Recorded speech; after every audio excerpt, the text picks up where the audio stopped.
The Loser. Written by Keith and Sarah Carter Martin. Illustrated by Alan Brown. Jay needed to be at school in half an hour, and he couldn't find his homework. He searched the kitchen table, his backpack, under his bed. Nothing. Frustrated, he yanked open the refrigerator to get breakfast. There, leaning against a quart of milk, was his science report. I must have left it there when I was making a snack yesterday, Jay thought. Why can't I keep track of my stuff? Over breakfast, Jay finished up his homework, and he scribbled a sentence about his favorite dinosaur, Microraptor, and rushed to school.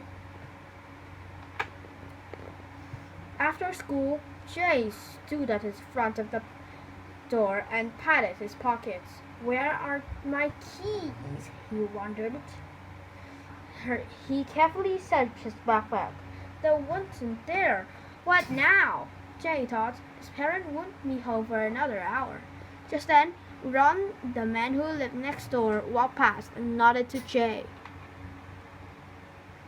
Jay had never really talked to Ron, who seemed kind of quiet, but he's a good friend of Dad's. Jay thought to himself. He remembered the many times he quietly watched Dad and Ron playing cards together. And I can't just wait out here for an hour, Jay thought. Jay marched to Ron's door and knocked. When it opened, Jay said, "Hi, Ron. I've lost my keys, and my parents aren't home. Can I wait here with you?" "Sure," Ron said. Inside, Jay noticed a baseball on the shelf and went over to examine it. Ron smiled when he saw Jay peering at it. That one was signed by the 87th Minnesota Twins, right after World Series, he said. "Dad takes me to their games sometimes," Jay said. "Where'd you get this? Where did you get this?" "I got it during my final year before I retired," Ron answered. "I was a professional umpire for 30 years. Jay's eye widened as he asked, "An in the 80s? Did you ever meet?" He began to pepper Ron with questions. Grinning, Ron answered them. He told Jay funny stories about famous players, the things they said, and their good luck charms. When it was time for Jay to return home, he asked Ron, "Can I come again sometime?" "Sure," Ron said, smiling. "Wow, losing my keys turned out okay," Jay thought as he walked home. The next day at school, as everyone else headed to recess, Jay rummaged through his desk. "Oh no, not again," he groaned. "Need help?" said a voice. Jay looked up to see Martina, the new girl in school, standing beside him. "I might," Jay said. "I've lost my dinosaur book."